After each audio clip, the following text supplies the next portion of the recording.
Hello. I hope you're having a great day. Thanks for stopping in. Thanks for joining me today. I appreciate your time. We're going to continue our series this week of reviewing Dr. Torsten Slok's U.S. Housing Outlook report for March 2025.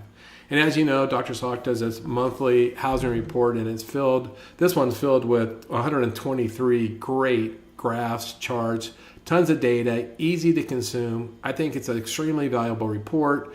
It's easy to use the data from it. He freely shares it. You can use his slides. You can use it in your home buyer presentations. You can do it on sales calls, sales to affinity partners. You can add it to your lunch and learns, your office meetings. It's just fantastic. Put it as part of your financial literacy training, all that kind of stuff. So I love it. So I'm going to do a 5-part series. Today is day 2 of the 5-part series, and today it's on housing demand. So we're going to look at a bunch of really great statistics on housing demand.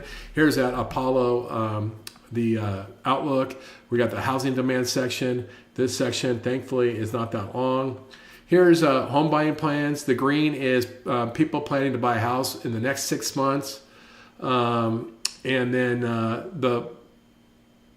the blue is people who are planning to buy a new home in the next 6 months. So you can see there's quite a bit of demand. People who want to buy a home in the next 6 months, whether it's new or outstanding. Here's mortgage applications, mortgage purchase applications. The red is down here. You can see it's abnormally low. We already knew that. We feel that. Next is the unemployment rate, which supports housing demand. And that housing demand actually supports increased prices. Demographics, which Barry B. first started talking about this maybe 2 years ago. He's done a phenomenal job representing this. You can see that we have a tailwind, that we had a population boom about 33 years ago. The only problem is the average first-time home buyer now is 38 years old. So this has about 5 more years to get through the snake, so to speak. But nevertheless, it's interesting to watch out. Here, stronger household formation is a tailwind to housing demand. I think there's actually, I disagree with Dr. Slok on this. I think people are, freezing their housing formation right now. But nevertheless, due to population, this is where he's saying there's just a tailwind. Once that, people get out of paralysis and freeze it, there'll be a giant demand that will be a tailwind. Here's housing formations by type, whether by renter or owner occupied. Really, really interesting. What it shows is that there's a little bit more demand for new housing formation and purchase versus rental. But notice how the demand on purchases is dramatically declining over the last couple of quarters, where the demand on rentals is increasing, which makes sense because it's a seesaw, right?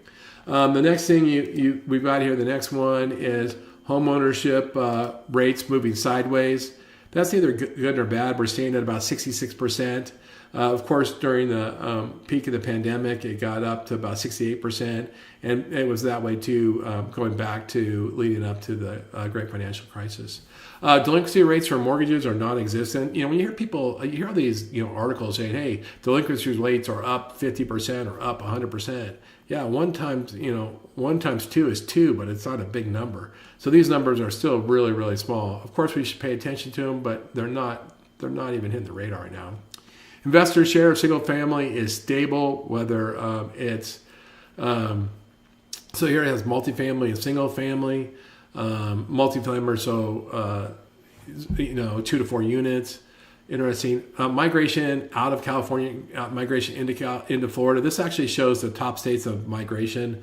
I don't really care about that, but so goes. Ability of mortgage credit at tight levels. This is important. This is really interesting to read. We may not feel it, but mortgage credit is tight, and they have this index. It's very tight. It's on the low end, since the Great Financial Crisis. Now, of course, if we could go back 10 more years, you would see almost the exact same mountain. But it's pretty tight right now. And one of the things that will help us is if we can loosen mortgage credit a little bit. Go to the next slide is home buyer sentiment has improved slightly recently. Yeah, it improved slightly, but if you flash forward, it's actually, I think, turning down, most recently.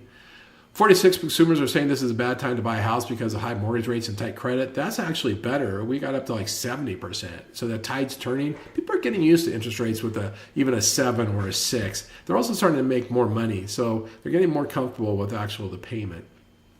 Housing affordability is near record lows. You can see here.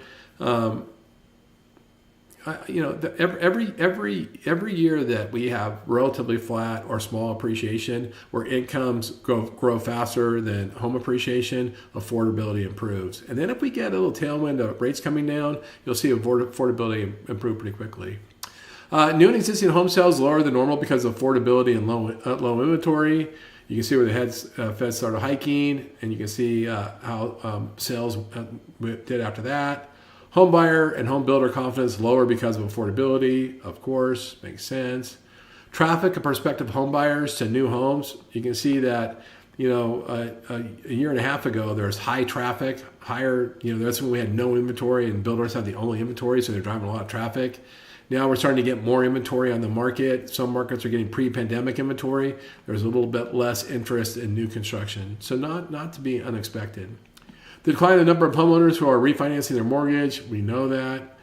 These are all almost cash out refis, but we definitely know that. You and I feel that. Average number of offers received per sold properties. This is pretty interesting, right? It's over 2, it's like 2.3 or 2.1 offers per sold property. There's still a pretty competitive, seller's market out there in most markets. It's very regional. But this is, like I said, this is great data. This is great data if you're doing a builder presentation, or if you're doing, like I said, a lunch and learn, or a presentation from a real estate office, or put it as part of your first-time home buyer. All this stuff is really great. And these are easy to use slide. You can get high rate. You can go to Dr. Slok's website. Just go to the Daily Spark, and you can get a high resolution presentation. He definitely is willing to share all this stuff, so it's great. Median age of all home buyers now is 56 years old. That's up from 31 in just 1981. That's how different, the whole world has changed. Median age of first-time home buyers, increased from 30 in 2008 to 38 today. So just in 5 years, we've really moved the needle on the age of first-time home buyers.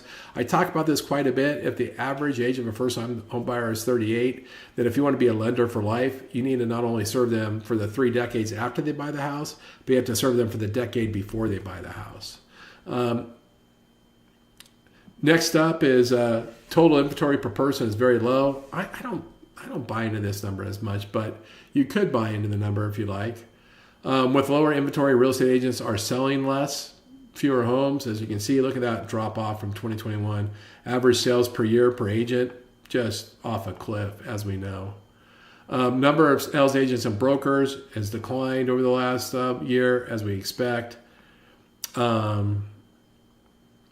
Household equity at... in the household equity. So that goes back to so we're back on the housing demand.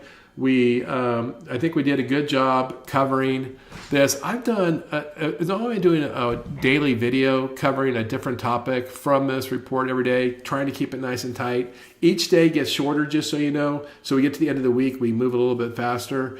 I do a daily post in LinkedIn, which you can check out right here. If you want to just read where I list all these data. I also put a link to the access to get the PDF. I'll put one below today. I put one in every day, the series. I put one in the LinkedIn articles. Check it out. And I really strongly suggest, subscribing to the Daily Spark. I hope you're getting a lot out of this. I hope this kind of data excites you. I hope you think of ways to use it. With that, I look forward to seeing you again tomorrow. Thanks.